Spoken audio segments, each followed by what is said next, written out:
Thanks for tuning into our podcast. We love having you here, and it's our mission to bring you all the latest and greatest tips, skills, and know-how to make you the best that you can be. We know that you have it in you, and we're going to show you how. Now, let's get started.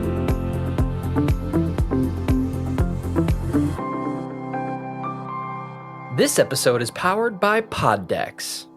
Thank you for tuning in today. You are now listening to That Will Never Work podcast with your host, Maurice Chisholm. Yes, it is your host, Maurice. Hey, y'all. I heard something that was very, very powerful this past week, and I want to see how you feel about the same thing.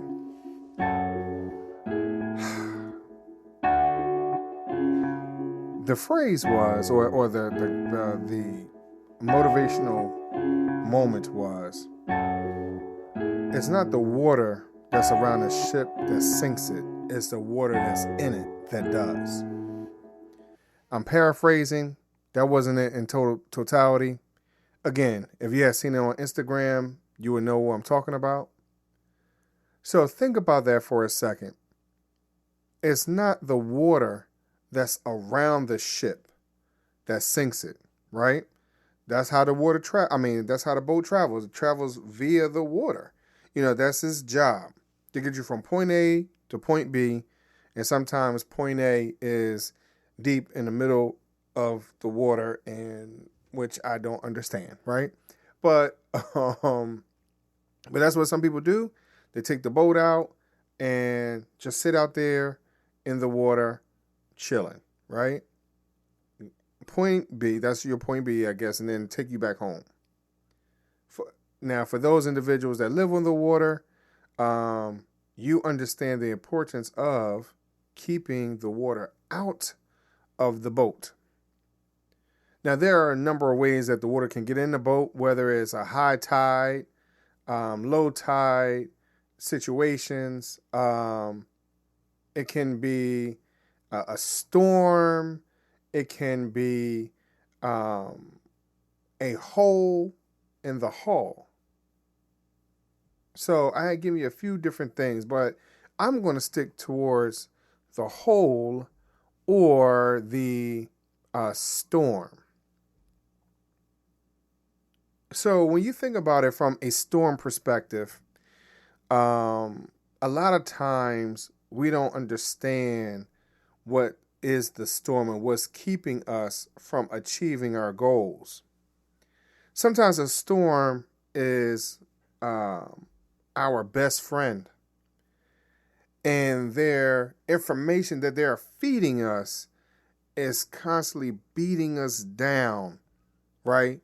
It's constantly getting to us, and we don't understand that this information is way too much and it's holding us down. It stops us from moving forward.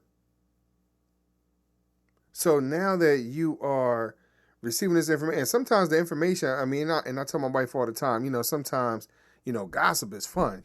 Let's be honest. Sometimes that adversity, because sometimes our lives can seem so mundane and so blasé or whatever else that, you don't know what to do. And sometimes the gossip, that's why reality TV is so good, because it create some type of friction, and a lot of times that friction, disagreements or whatever it is, that's why war is all the time. It's the adversity, right? And then you overcome the adversity, whatever it is. So many different parts to gossip and hearing that juicy information, and then next thing you know, you get it now, things kind of blow up. Or you start to see how that information affects you. You get that juicy information about someone who may be dating someone at the job. Yeah, that sounds juicy, right?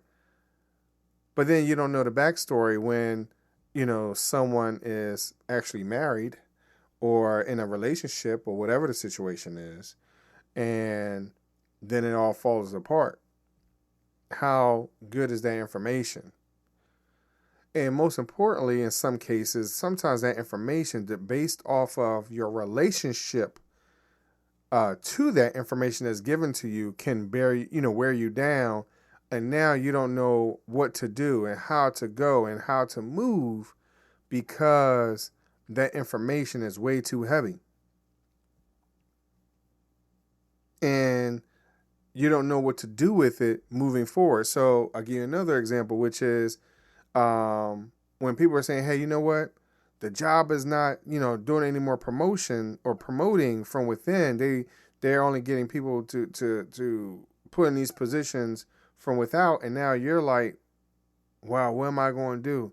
I was looking forward to taking, Susan's job or Johnny's job when they leave because they just put in their resignation. And now I'm ready to go and move up.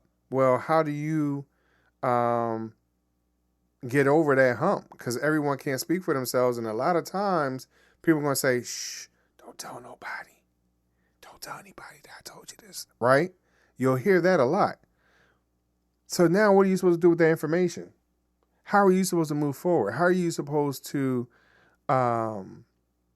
get that water out of your boat, out of your system? Get that information out of your system. What are you supposed to do with that? Now, when I talk about the hole that's in, each and every one of us have a hole somewhere, right?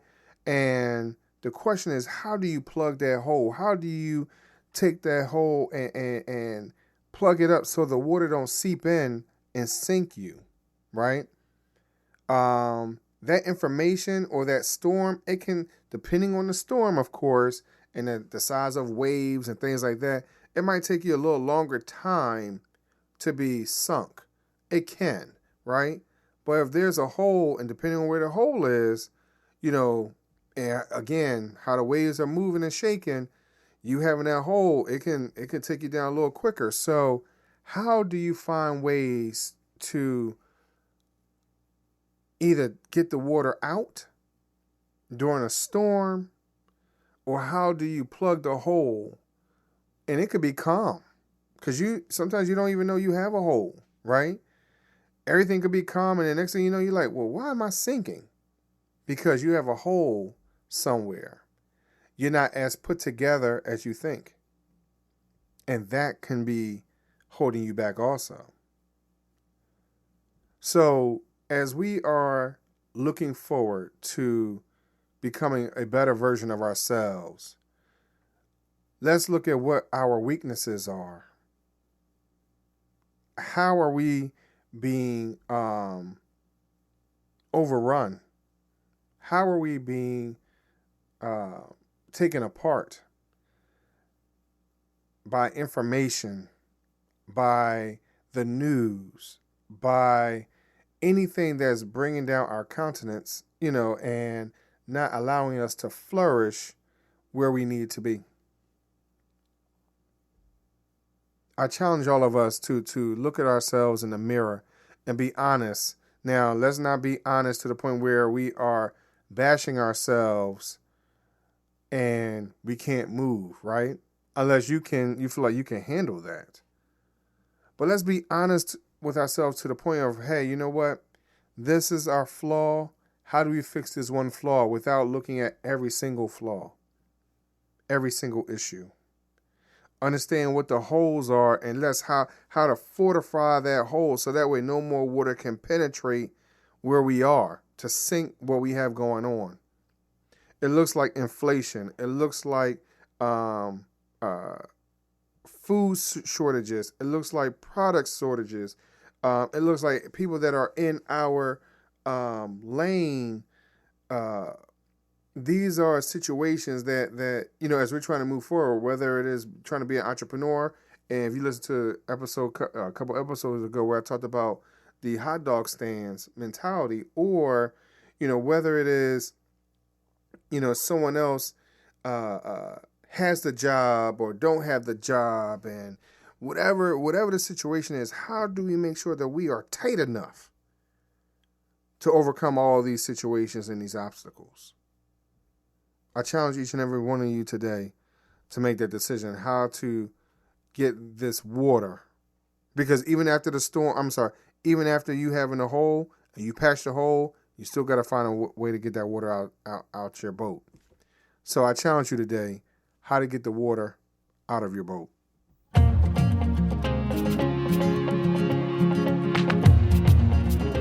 Loved what you've heard on this week's episode? Well, the answer is simple. It would mean the world to us if you could head over to iTunes and leave us a 5-star review and feedback. Spreading the word really is the best way to grow our podcast and achieve even greater things. Thank you.